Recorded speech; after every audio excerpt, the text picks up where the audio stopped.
What's up, guys? Welcome to the line change. In this video, we're going to be talking about the risk and the rewards of a Kiefer Sutherland. Wow, I just about said Kiefer Sutherland. That's not who we're talking about. We're talking about Kiefer Sherwood, not Sutherland, Sherwood. Wow. Anywho, yeah, we're going to be talking about risk and rewards of a Kiefer Sherwood extension. Obviously, a few months ago when the Connor Garland, Thatcher Demko, and to an extent the Brock Besser extensions were signed, obviously Patrick Allvin mentioned that they were in early stages and early talks with Kiefer Sherwood and his camp on a extension. And as I mentioned in this video, we're going to be talking about what the risk and rewards are when it comes to a Kiefer Sherwood extension. Before we do that, as I always do, I want to give a quick shout out and thank you to my sponsor, Gassy Jack Art, maker of that amazing artwork you see there behind me. And you guys can check them out yourselves at gassjackart.com. You can also find him on Instagram at Gassy Jack Art. I have a link to his website in the description down below. So without any further ado, let's go ahead and take a look at an article that discusses the risk and rewards of a Kiefer Sherwood extension. Obviously, this article is written by our friends at Canucks Army.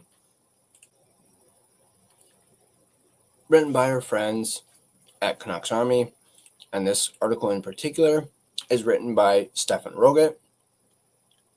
And he goes on to say, the term, quote-unquote, fan favorite gets thrown around a lot these days, but it's as true as it gets when applied to Kiefer Sherwood, not Sutherland, someone who throws himself around a lot these days.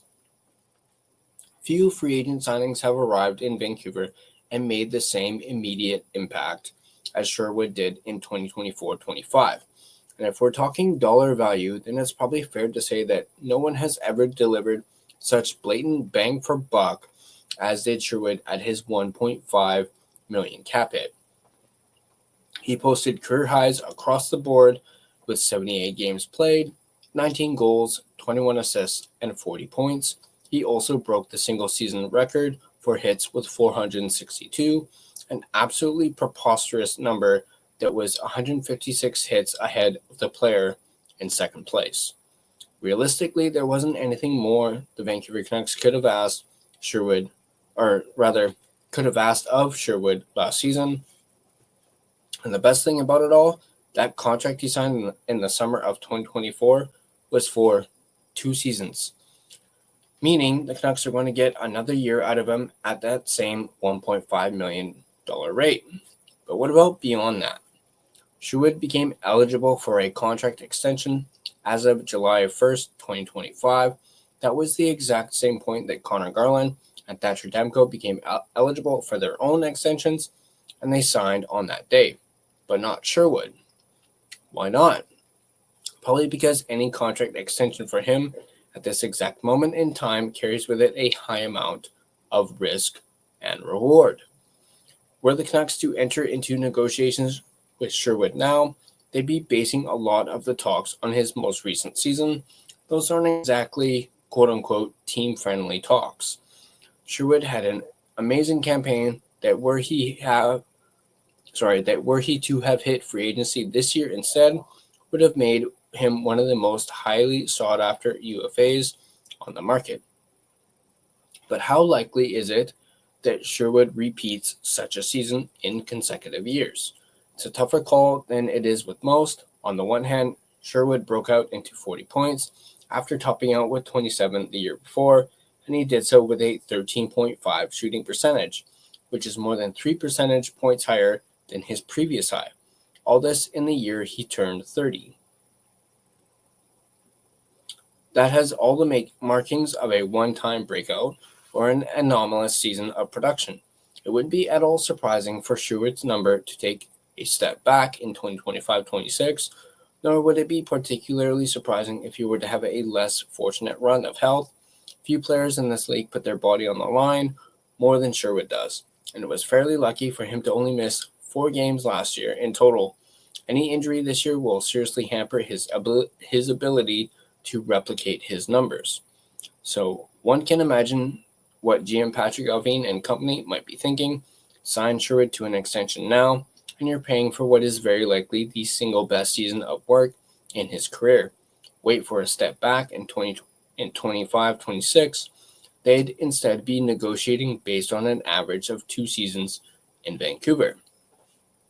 And that could lead to a more reasonable ask from Sherwood's camp.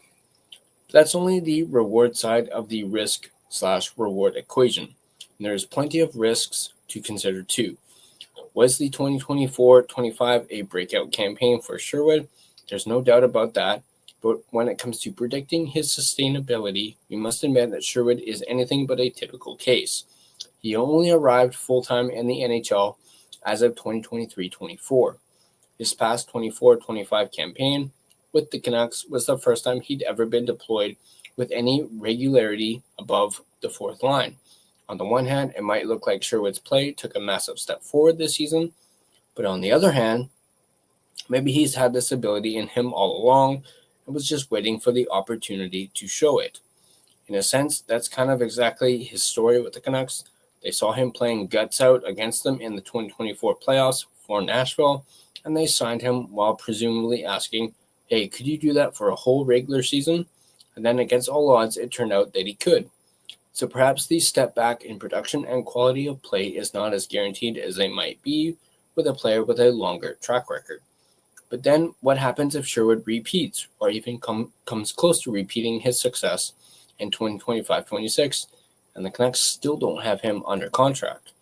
Well, at that point, they either commit to an even more expensive extension or they lose him to free agency, probably the latter. Imagine the hype that would be placed on a UFA coming off 2 consecutive seasons of 20-ish goals, 40-ish points, and 400-ish hits, with the cap going up and the team to sign their own UFAs, resulting in a limited supply of quality free agents. One has to think that a more established Sherwood would receive some truly eye-popping numbers. And at that point, like with most UFAs, one will have to wonder how much more value they're going to get out of someone who just hit age 31. Really, it's a bit of a backwards risk-reward situation for the Canucks when it comes to extending Sherwood, in that the quote-unquote reward is that he comes back down to earth a bit in 2025-26 and is signable for a little cheaper, and the quote-unquote risk is that he doesn't and prices himself out of Vancouver. How many times have Vancouver Canucks fans heard that term? Even within that risk side of the scenario, however, the Canucks would get 1 more year out of Sherwood at his current $1.5 million rate, and no one could complain about that. This late in the summer, with training camp just weeks away, it seems as though the Canucks are going to embrace this risk/reward and quote-unquote wait and see on a Sherwood extension. Good thing then that fortune always favors the Vancouver Canucks. So there is that article. Very interesting, especially with the whole risk/rewards. Obviously, I'm a big Kiefer Sherwood fan, and obviously I want the Canucks to sign Sherwood long term. Yes, last season was a bit of an anomaly, the way he broke out, and I'm not talking like the hits record, but the points that he put up was incredible. Do I want a either repeat or something even better this upcoming season? Absolutely. I would absolutely love that, as would most Canuck fans. I would really love to see Sherwood, be a mainstay on that third line, maybe on occasion pop up into the second line, maybe even the first line at some points. But I do hope the Vancouver Canucks do offer an extension to Kiefer Sherwood and that he is a Vancouver Canuck for years to come. So, but I want to know what you guys think. What do you guys think about this article? What do you guys think about the whole risk and rewards of a Kiefer Sherwood extension? Do you think, a big risk is if Sherwood does produce and does have a similar season to that of last year. And when it's time for an extension, the Canucks aren't able to make a deal. And just what if Kiefer Sherwood walks in free agency, similar to how Brock Besser almost walked, similar to how Pius Suter essentially priced himself out of Vancouver. Once again, let me know in the comment section down below what you guys think. And as always, if you guys like this video, be sure to hit that like button.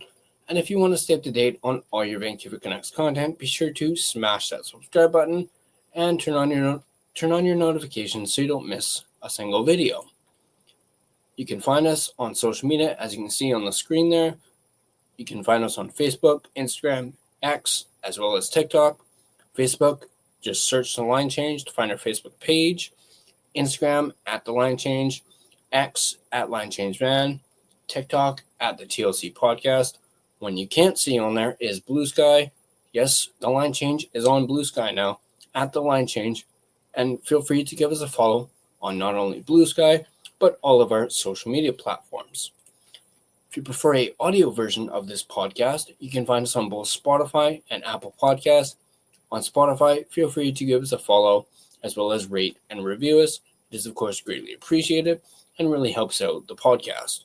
But that's going to do it for me in this video. As always, let's go Canucks, and I'll see you guys in the next video.